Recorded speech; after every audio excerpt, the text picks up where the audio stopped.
1 minute ago, the myth of the American superpower was officially buried in the salt and heat of the Red Sea.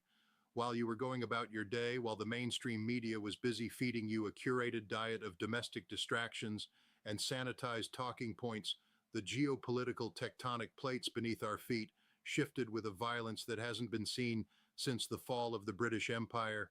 They are scrubbing the satellite feeds as we speak. You won't find the truth on the evening news. The talking heads are terrified of what this means for the stability of the global system.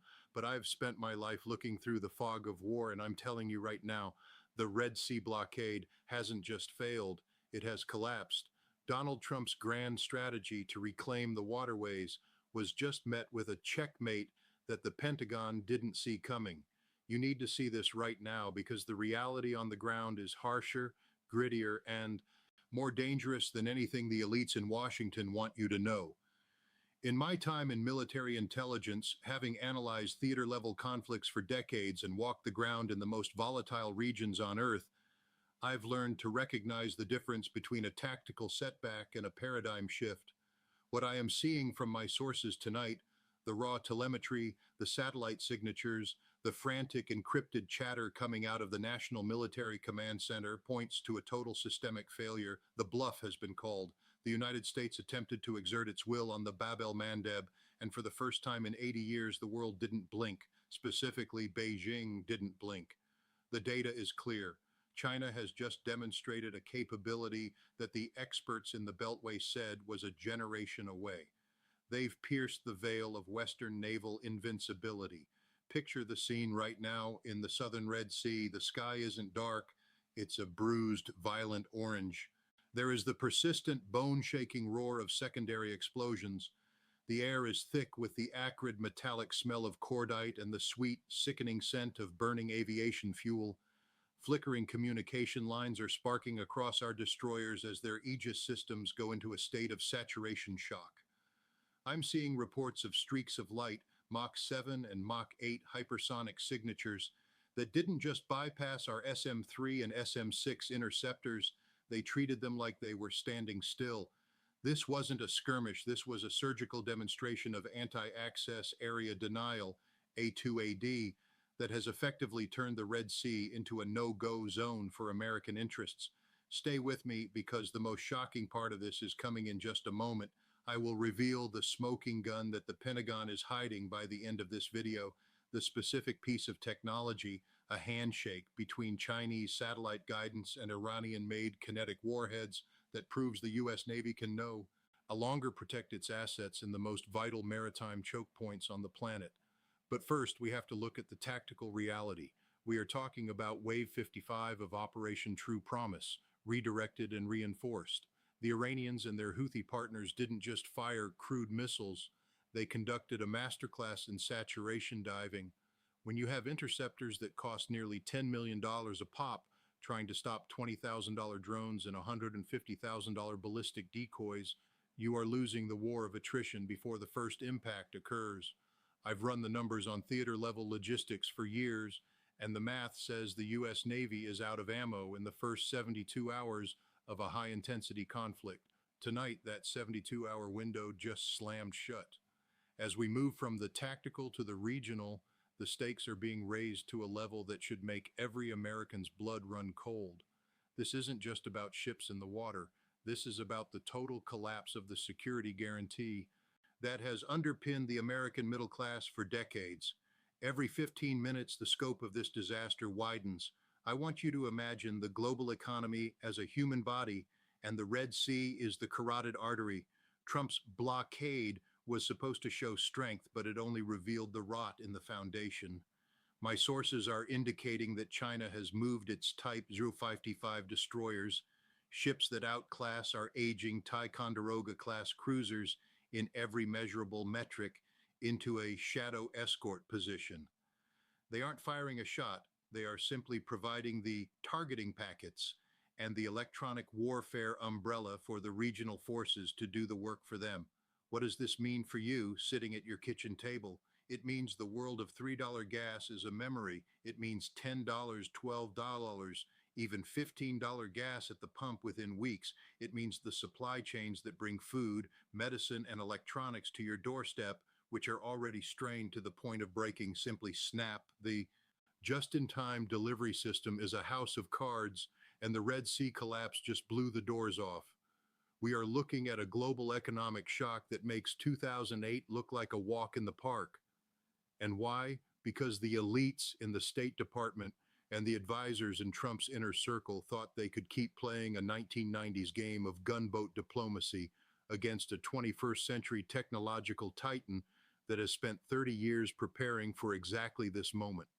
Having analyzed the psychological state of decision makers in the Pentagon for decades, I can tell you they are in a state of sheer panic. There is a profound disconnect between the woke bureaucratic leadership and the commanders on the ground who see the reality of the theater.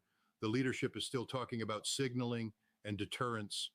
The guys on the ground are looking at the radar screens and seeing their ships are sitting ducks.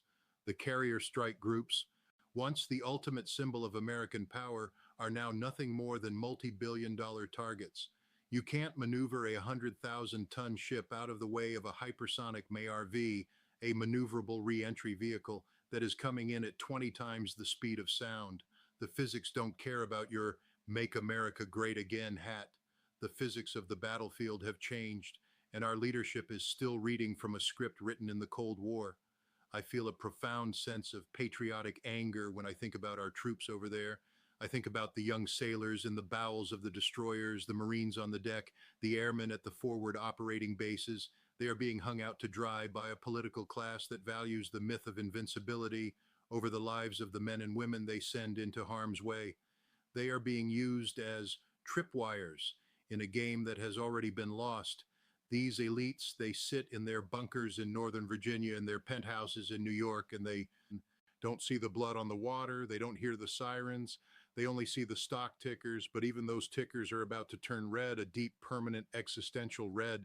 Let's talk about the petrodollar. This is the unthinkable scenario that I've been warning about for years, and it is happening right now. For decades, the US dollar has been backed by the fact that you had to use it to buy oil and move goods through the seas we controlled. That was the deal. We provide security, the world uses our paper.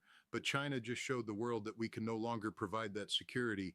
Why would anyone trade in dollars if the US military can't even protect a shipping lane in the Red Sea against a regional militia backed by Chinese tech? The BRICS nations, Russia, China, India, and now the Middle Eastern powers, are watching this failure in real time. They are moving toward a multipolar currency system. If the petrodollar collapses, the value of the dollar in your bank account evaporates. Your 401k, your savings, the equity in your home, it's all tied to the world's belief in American military dominance. When that dominance is revealed to be a hollow shell, the floor drops out. We are looking at hyperinflation that will make the Weimar Republic look stable. Stay with me because I'm about to reveal that smoking gun I mentioned. But first, understand the history of the specific weapons being used. The mainstream media will tell you the Houthis are using crude drones. That is a lie. This is the result of a decades-long, focused, asymmetrical R&D program. They took the best of Chinese guidance systems, combined it with Iranian missile tech, and refined it through years of proxy warfare. They've developed swarm intelligence for their drone fleets that can communicate in real time to find the gaps in our radar coverage. While we were spending $2 trillion on the F-35, a plane that can't fly in the rain without its coating peeling off, they were spending a fraction of that on thousands of missiles that can overwhelm any defense. It's the triumph of quantity and smart integration over bloated, overpriced prestige projects. The logistics of this are staggering. I've looked at the magazine depths of our Arleigh Burke-class destroyers. They carry a finite number of VLS, vertical launch system cells. Once they fire those SM-2s and SM-6s to defend against the swarm, they are empty. They can't reload at sea. They have to return to a friendly port. But in the Red Sea right now, there are no friendly ports that can't be reached by the enemy's missiles. We are looking at a logistical black hole. China called the bluff because they know the math. They know we don't have the industrial base to replace those missiles. We produce maybe 100 SM-6s a year. The enemy can produce 1,000 drones in a month. This is the industrial war reality that the Pentagon has ignored while they were busy playing with high-tech toys that don't work in a high-intensity environment. Now, here is the smoking gun, the piece of data the Pentagon is trying to bury at the bottom of the classified vaults. In the last hour, reports have emerged of a successful soft kill on an American command and control node in the region. This wasn't a physical strike, it was the use of a new high power microwave HPM weapon, likely supplied by Beijing, that fried the electronics of a carrier based E 2 Hawkeye. This proves that our electronic warfare EW capabilities, which we thought were the best in the world, have been compromised or surpassed. The invisible shield is gone. Our communications are being intercepted, our GPS is being spoofed, and our smart weapons are being diverted. This is the technological smoking gun. The US can no longer see the enemy, but the enemy can see us perfectly. The emotional shift in the Pentagon right now is one of utter grief, not for the loss of life, but for the loss of the American century. They know it's over. They are looking at the unthinkable now, the nuclear threshold. This is where the stress response loop reaches its terrifying conclusion. When a conventional superpower realizes it can no longer win a conventional war, the only tool left in the toolbox is the nuclear option. But here's the reality the elites don't want you to know. China and Russia have provided Iran and the regional resistance with the shielding and the second strike capability to make sure that any nuclear escalation by the West is met with a devastating response. We are no longer the only ones with the big stick. The existential threat isn't just a talking point anymore, it's a tactical reality on the ground. I'm seeing reports of shadow movements in the Mediterranean and the Persian Gulf. This is a coordinated movement. It's a theater-wide checkmate. The elites in Washington are trying to figure out how to spin this as a strategic repositioning, but you can't spin the fact that our blockade was simply ignored by Chinese-flagged vessels. When the first Chinese tanker sailed through the blockade zone and the U.S. Navy stood down because they were told by the National Security Council that firing on a Chinese vessel would trigger World War III, the blockade ended. It collapsed because it was built on a bluff of power that no longer exists. You feel that anxiety in your chest? That's not just geopolitical stress. That's your lizard brain recognizing that the world just changed and your leaders have no plan to protect you. They have a plan to protect themselves. They have the COG, continuity of government bunkers. They have the private jets fueled and ready to go. You're left with the bill. You're left with the $15 gas, the empty shelves, and the collapsing currency. They want you to stay quiet. They want you to believe that America is back. But I've been in those rooms. I've seen those adults. They are terrified, incompetent, and more concerned with their legacy than with your survival. The data I am seeing from my sources indicates that this is just the beginning. We are in the opening minutes of a multi-stage conflict designed to push the United States out of the global commons entirely. This is the grand strategy of the multipolar world. They've realized that they don't have to invade California. They just have to make it too expensive and too risky for us to exist as a global empire. They are using the thousand cuts strategy, and tonight the Red Sea blockade was the cut that severed the artery. Think about the psychological state of the average American soldier right now.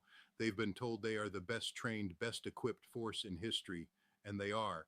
But they are being given orders by people who don't understand the reality on the ground.